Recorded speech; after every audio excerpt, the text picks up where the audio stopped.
Assalamualaikum warahmatullahi wabarakatuh. Teman-temanku kaum muslimin seiman seagama yang dirahmati Allah Subhanahu wa ta'ala.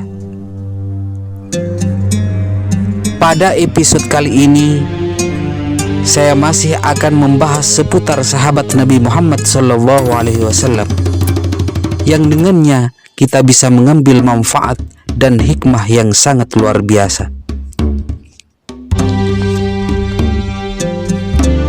Inilah kisahnya. Di antara sekian banyak nama syuhada di perang Uhud, terselip satu nama yang jarang disebut, tapi kisahnya adalah kisah cinta yang dalam, perjuangan yang jujur, dan keteguhan yang akan membuat hati siapapun gemetar. Inilah kisah Amr bin Jamuh, sahabat tua yang kakinya lumpuh, tapi langkahnya mengejutkan sahabat-sahabat Nabi. Amr bin Jamuh adalah bangsawan Madinah dari Bani Salamah. Ia terpandang, kaya raya, dan dihormati, tapi jiwanya masih terikat pada berhala yang ia beri nama Manaf. Istri dan ketiga anaknya sudah mendahuluinya masuk Islam, tapi dia masih taat dan setia kepada berhala yang ia sembah. Suatu hari, istrinya berkata kepada anak-anaknya, "Kita harus bersabar, nak. Ayah kalian tidak tahu, tapi cahaya itu akan segera sampai padanya." Mu'ad, anaknya, menjawab, "Aku ingin ayah mengenal Allah seperti kita, Bu." Mu'ad dan ibunya mencari cara agar cahaya itu cepat sampai kepada ayahnya, sehingga sampailah pada suatu malam Mu'ad membuang berhala itu ke tempat sampah. Keesokan harinya, ayahnya Amr bin Jamuh kaget melihat Manaf hilang dari tempatnya. Setelah mencarinya ke sana kemari, akhirnya ia menemukan Tuhan itu di tempat sampah. "Celaka kalian, siapa yang berbuat kurang ajar pada Tuhanku tadi malam?" teriak Amr ibnu Jamuh marah. Tak ada seorang pun yang mengaku bertanggung jawab atas penghinaan berhala itu. Ia lalu mencuci berhala itu, memberinya wewangian, dan meletakkannya kembali di tempatnya. Namun malam berikutnya, peristiwa itu kembali terulang. Manaf sang berhala kembali dilemparkan ke tempat sampah. Keesokan harinya, Amr bin Jamuh lagi-lagi terkejut sebab Tuhannya tak ada di tempat. Ia pun menemukan Tuhan itu di tempat sampah.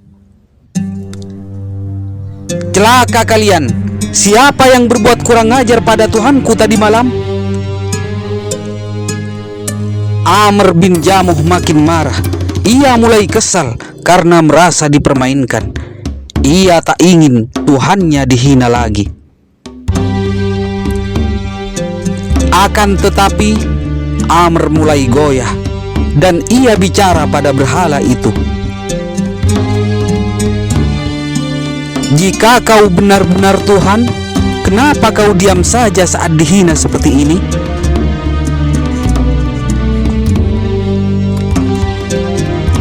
Pada malam ketiga, Amr bin Jamuh menempatkan Manaf di tempat sesaji dengan meletakkan pedang di hadapannya dengan maksud kalau Manaf dicuri orang, maka pedang yang berada di hadapannya bisa digunakan untuk membela diri.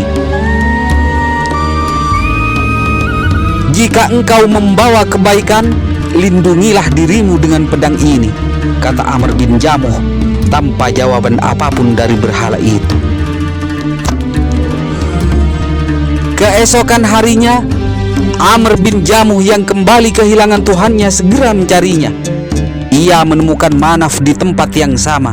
Parahnya pagi itu, Manaf terikat pada bangkai anjing. Kali ini Amr bin Jamuh tidak mengambilnya. Ia membiarkan Manaf begitu saja.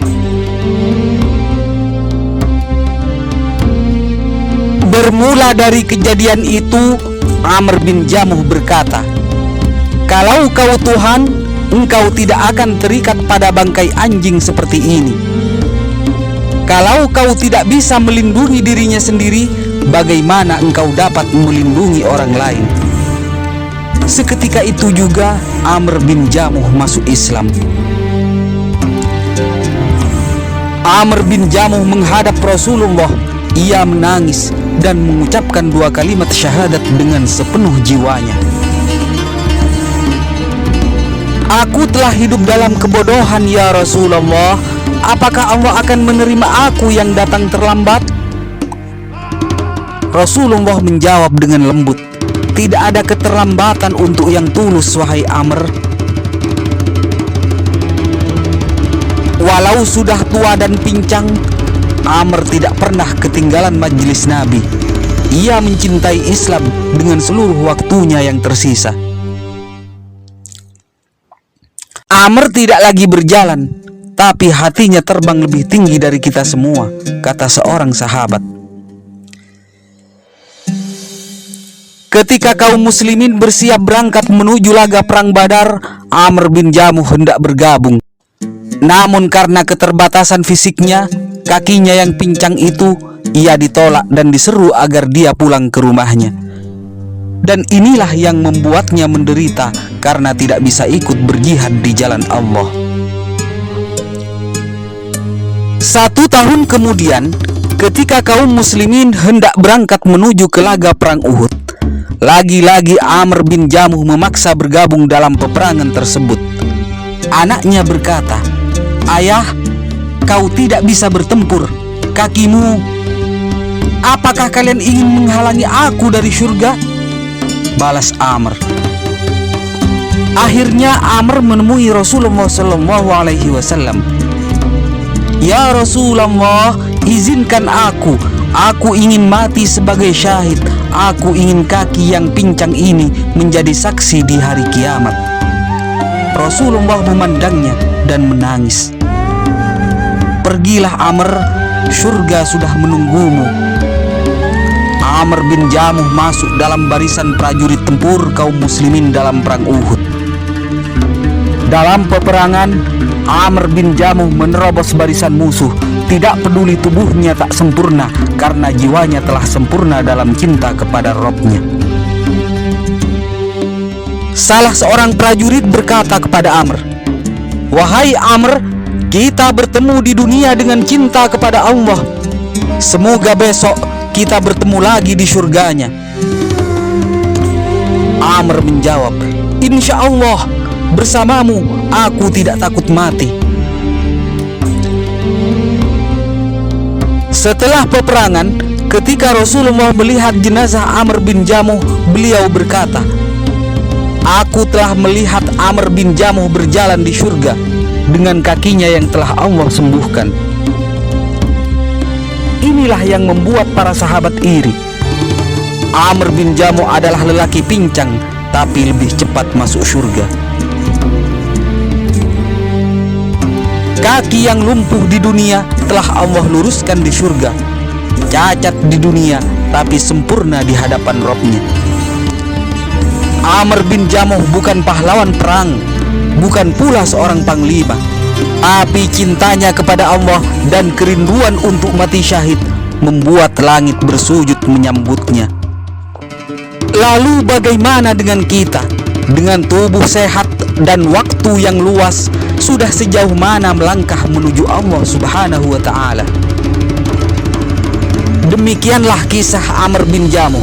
Semoga kita dapat meneladani perilaku beliau dalam cinta dan ketaatannya kepada Allah Subhanahu wa Ta'ala. Akhirnya, Assalamualaikum warahmatullahi wabarakatuh.